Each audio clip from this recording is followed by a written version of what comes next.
tu vois, quand je fais les salons, ça sort tout seul, quoi. Ouais. Je veux dire, j'y arrive. Et là, je rame. C'est très bien, c'est parfait, Christine. Bon. Je m'appelle Christine Thierry-Comté. Nous sommes arrivés dans le Gers en 86-87. Depuis, j'ai eu 3 enfants. Je voulais être vétérinaire. On m'a imposé de faire de la dissection animale et moi je m'y suis refusée. Non, je peux pas, je fais pas de concession là-dessus. Voilà. En 2012, j'ai entendu le discours de Mélenchon qui m'a fait un peu dresser l'oreille.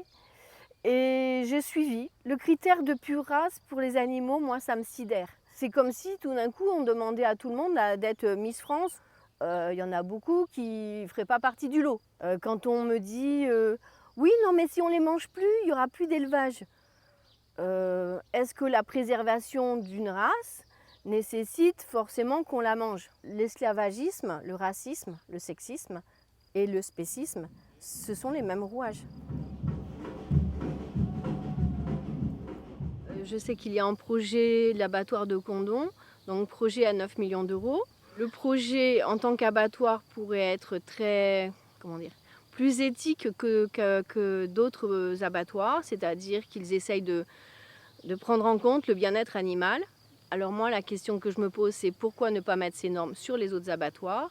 L'industrie de la viande, comme c'est nommé, se débrouille pour invisibiliser au maximum la tuerie et le travail aussi des gens d'abattoir. J'ai des témoignages, j'en connais beaucoup, des cauchemars la nuit, style scène de guerre en fait. Hein.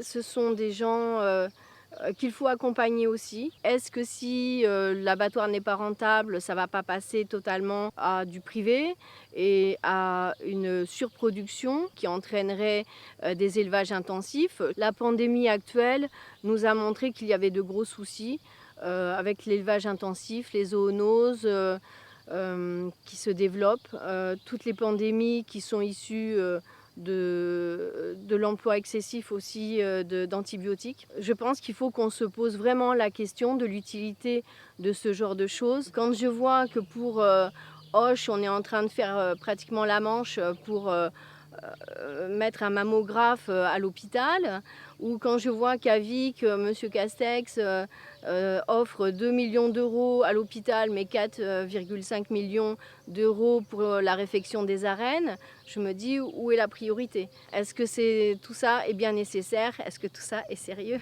Voilà.